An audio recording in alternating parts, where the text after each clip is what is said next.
એક ભાઈ પસાય છે ભેં લાવ્યા, ભેં જાફરાબાદી કુંડી હો, આમ શિવટી ભરોટ લોહીની શેડ પડે, એક ટાણું 10 શેડ દૂધ કરે, ગાડાની વાહે બાંધીને લાવેલા, અને 5 વાગે ગમાઈને બાંધીને તો આજુબાજુ વાળી આવી ભજીયું કાચ્યું હો, દેરાણીઓ જેઠાણીઓ ભજીયું બેઠ્યું, અને આવી રીતે આમ કરીને બેઠું ચાલુ કર્યું. વિમળા મારા દેર તો ડોબું સારું ગોચે એવા. વિમળા એ તમારા દેરને ડોબા ગોતતા જ આવડે. એ તમે તમારો વિષય, મને તમે આ ચૂસા કરીને ન કહેતા. એ આપણે સવારે વાત રાખશું તમ તારે. હું તો આમ તો 5 વાગે નીકળી જવાનો. તમારા દેરને ડોબા ગોતતા જ આવડે છે. ભેં હારી લાવ્યા તો એ લાવે જ ને. 70,000ની ભેં લાવ્યા છે. ભેં દોવા બેઠા. આ દેશી તળપદી વાતો કરું છું કે કોઠા હોય જ કેને કહેવાય. બે દોવા બેઠા ને ભેં દોવા ન દીધું. 5 વાગે દોવા બેઠા ન દોવા દીધું. 6 વાગે દોવા બેઠા ન દોવા દીધું. પછી અહીંયા આવત મુન્યાન બાપુજી તો કે હું આ ભેં હું જોઈને લાવ્યા છે. કેમ? એ કે સટક ફટક કરે, દોવા નથી દેતી. એ કે તને જોઈને લાવ્યો, મેને જોઈને લાવ્યો, ભાગમાં ભટકાણું એ આવ્યું. આ કોઠા ઉજની વાતો, આના ટોન જોવો તમે. દાંપત્ય જીવન કેટલા સરળ અને સહજ હતા. એકબીજાએ જોયા નતા છતાં એના દાંપત્ય જીવનની વેલિડિટી હો વર્ષની. એટલે આ વાત એનો મીઠો ઝઘડો હોય એનો. તને જોઈને લાવ્યો, એને જોઈને લાવ્યો. જ્યાંથી ભેં લીધી ત્યાં ફોન કરેલા, ભાઈ તારી ભેં દોવા નથી દેતી. ઓલો કે ખોળ આપ્યો તો કે હા. કપાસી આપ્યા હતા તો કે હા. બાજરાની બાફેલ ઘૂઘરી આપી હતી તો કે હા. આ ત્રણમાં કાંઈ નહોતું દેવાનું. તો એને ગળ દેવાનો હતો. કેમ? તો કે એને ગળનું વ્યસન છે. જેવો ગળ જીભે સ્વાદ અડશે સીધો પરહો વાળશે. તો કે એમ કયો ને ભાઈ. 3 કિલાનું ભીલું લાવ્યા, ખાંડીને તગારા નાખ્યું, ખાવાનું ચાલુ કર્યું, પરહો વાળી ગઈ. એક બોકરું એક દૂધ કાઢ્યું. બાઈ રાજી થઈ કે હા લાખ કીટું વાળું દૂધ છે, હારા ફેટ આવે છે. 30 દી તમને કહું રોજનું એ 10 લીટર દૂધ કરે, 2 લીટર ઘેરે રાખે, 8 લીટર ડેરીમાં આપે. 30 દી ગયા અને પૈસા આવ્યા ડેરીમાંથી. ફણા ભેર બાઈ આવી. અહીંયા આવો મુંજાન બાપુજી આમ જવો ડેરીમાં પગાર થયો. કેટલો થયો? કે 16,000 એમ. તો મુંજાન બાપુજીએ જમણા ખિસ્સામાં ચીઠી કાઢી કે હાલ્યા. તો કે આ હેની છે? તો કે ગળની ચીઠી છે. 19,000નું ગળ ખાઈ ગયા તારી ભેં. પાછા બાઈ થાય, એ તમને કઈ ખબર નથી પડતી ને, એ તમે છેતરાઈ જાવ છો ને, એ તમે આવા નાવા જ રહ્યા ને. પછી બાંધતા હતા ને, ઝઘડો કરતા હતા. પછી દાદો બોલ્યો, હું ઘરમાં ડખો આદરો કે તમારા દીકરા ભેં લાવ્યા, પણ ભેં તમને કહો આવી ભેં નીકળી. છોકરાને ગળના ભૂંગળાય ન ખવરાતા ને ડોબાને ગળ ગળસાઈ દઈને આવી ભાષાઓ બોલે. એમ જા કે રાયડું નાખોમાં ડેલીમાં સંભળાય એટલી જ વાતો કરો, બહાર સંભળાય એવું રહેવા દો. તો કે શું કરવાનું? કે ધારી જાયજો ને 5 કિલો ડબ્બાને ગળ લાવજો. હવે ડબ્બાના ગળની આ બેઠી, જેટલી મારી માવડીઓ બેઠી એને ખબર છે ને વડીલો બેઠા. હવે નવી વવારું ડબ્બાના ગળને નથી ખબર. શું કામ? હવે બધું પીસીસમાં આવી ગયું. તમે જોજો પીસીસમાં આવડે ગળની ગોટીઓ આપે. એમ લાગે આપણે નાવા લઈ જઈ ભેગા આમ ઘઉંતા હોય એવું. આવડે તમને કહો જો ખરા. ડબ્બાનો ગળ એટલે 15 કિલોનો ડબ્બાનો ડબ્બો આવે. એમાં હવા વેતનો તાવેથો આવે. આમ ભરાવો ઊંસો એટલોક થાય, લોંદો એટલોક જ નીકળે. બળ ગમે એટલો કરો પણ એટલો જ નીકળે. એ 5 કિલો ડબ્બાનો ગળ લેવા ને જૂનું ફરજામ તગારું પડેલું, પાણીને છટકોરો નાખતા જાય ને ગળ લીપતા જાય. દાદા પાણીને છટકારા નાખતા જાય ને ગળ લીપતા જાય. અને કરી દીધું અંબુજા સિમેન્ટ જેવું પ્લાસ્ટર. જાઓ તગારું મૂકી દો, તડકે હુકાવા. તડકે હુકાવા મૂકી દીધું. 5 વાગ્યાનું ટાણું થયું. દાદા ઓલા તગારાને શું કરવાનું છે? ભેં દવા બે કે લઈ લો તગારું, મૂકી દો ગમણમાં. ગમણમાં મૂકવું, ખાલી વિગત ફેરી સાવવાની હતી. એ નીકળી ગઈ. ચાલુ કર્યું, પરવા વળી ગઈ, ભેં દોવાઈ ગઈ. દાદા ભેં દોવાઈ ગઈ, હવે હું તગારાને કરવા? તગારાને કાંઈ નથી કરવાનું. એ ભેં સાચું હોય ને એ ભીનું થઈ ગયું, મૂકી દો તગારું પાછું તડકે હુકાવા.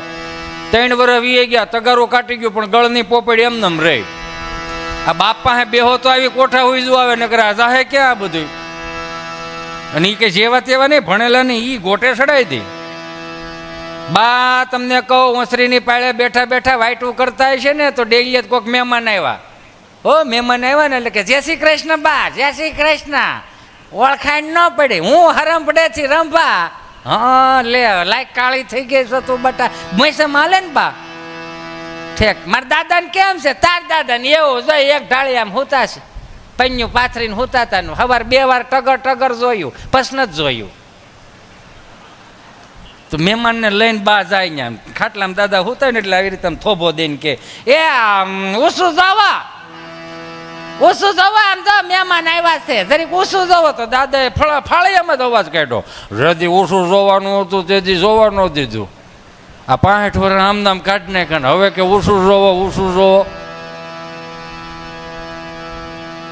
બા કે આને રાયડું નથી નાખ્યું. બાવડું પકડીને દવાખાને લઈ ગયા દાદાને. બા હારે જોજો એનું દાંપત્ય જીવન. બાંધતા હતા, ઝઘડતા હતા, છતાંય આ દિવાલથી આ દિવાલ ખબર ન પડી. ધીમે ધીમે આવેલા જતા ને બાઈ એવું કીધું ધીમે ધીમે આવજો, દવાખાને પગથિયા આવ્યા છે, સુકાઈ જાય નહીં. એટલો પ્રેમથી બોલ્યા બા. દાદા એવા પાછા પગથિયું તો હું 65 વર્ષ પહેલા સૂકી ગયો તો, હવે ભલે ને ગમે એમ ઠેબે સડવું.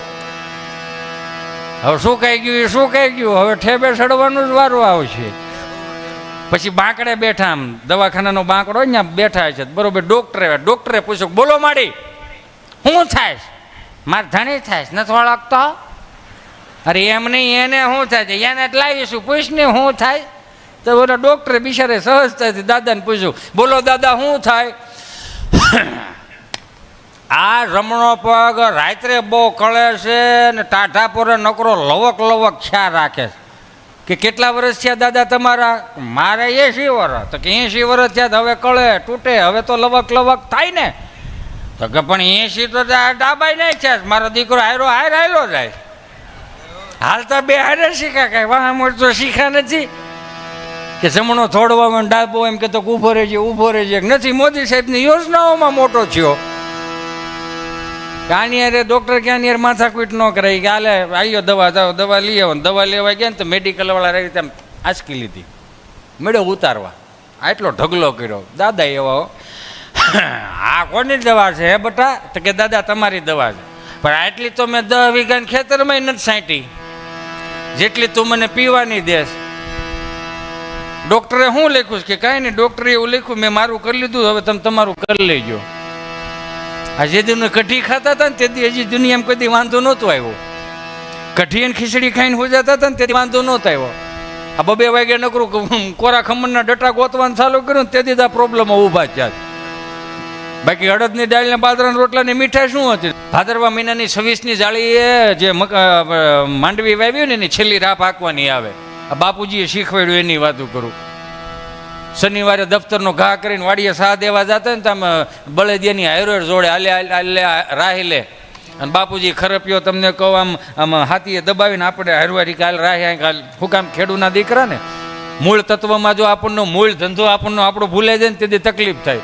2003ની સાલમાં હું હીરા ગહે દિવાળીએ આપણે વેકેશનમાં જ્યારે દેહમાં જતા હોય ને તેથી સવારમાં વહેલા 5 વાગે ઉતાર્યા હોય અને બાપુજી આવે ગાડું લઈને છોકરાઓને બિસ્તરા લેવા. અને 4 વાગે ઉતારે ને 5 વાગે ઉતારે એટલે 7 વાગે મને જગાડ્યો. મને કે ઊભો થાય, ડાબો કાઢ નાખ એમ જાય વાડીએ. હું તો 2 દી તો ઓલા સ્પ્રેની સુગંધો હારી આવતી હોય ને, ઇસ્ત્રી ટાઈટ કપડાં હોય, ઇન્સર્ટ બિન્સર્ટ હોય, શાળની પપુડી ન વળી ગઈ હોય એવી ટાઈટ ઇસ્ત્રી હોય. દાબો કાઢ નાખજે ને આપણે દાબો કાઢતું ને પછી મેં આવી રીતે આમ આ સહજ હો જે અનુભવ જીવનમાં પેદા થયા એની વાત કરું. મેં વળી રૂમાલ આવી રીતે આમ બાંધીને દાબો કાઢતો હતો. એમાં મારા દાદાને પસાર થવું. મને કે આવી ગયો બેટા? મેં કીધું હા દાદા. મોઢે રૂમાલ હેનો બાંધ્યો? મેં કીધું આ દાબો કાઢું છું ને, આ ગાયોના પોદળા 2 દિવસ જૂના છે એટલે મેં કીધું એમાં વાસ આવે છે એમ, અને ઝીણી મચ્છી ઉડે છે. મને કે વાહ સરસ, લ્યો તમારું કંઈ ઉધાર નહીં થાય આવું કીધું. મેં કેમ એમ કહો છો? મને કે ખેડૂના દીકરાને ગાયના પોદળામાંથી વાસ આવવા મળી હોય ને તો 40 વર્ષમાં દેશ ભૂખે મરવાનો થયો. કેટલી સહજ વાત કરી ગયા એ, કેટલી સહજ વાત. હા માં કે રાહી લે આમ મુંદડાને બળદિયાના નામ હોય, મુંદડો રાતડો એવા નામ હોય. મુંદડાને લેજે, દેશીને લેજે એટલે આમ રાય કરે. આમ કરો ને એટલે વાહે હાથી આમ જ થાય હો. એમાં જો 4-5 છોડવા ઉપડી જાય અને બપોરના 11:15 થયા હોય ને બાપુજીનો મગજ ગયો હોય તો ભાદરવા મહિનાની મકાઈ તમને કહું મૂળિયા હોતી ઉપાડે. ઢાંઢાનનો બળદિયાનો ફૂડું દઈને આપણને મારે. એક રાડું મારે, મૂળિયું અહીં કડે વાગે, ડોડો માથામાં વાગે, અડે એ ઘા એક જગ્યાએ મારે ને અડે 2 જગ્યાએ. પછી વિચાર આવ્યો ડબલ એન્જિનની સરકાર આવશે કરી, અડે છે 2 જગ્યાએ. હાળું તમે જોવો તો ખરા કેટલું વડીલો એમ. કોઠા હોય કોને કહેવાય?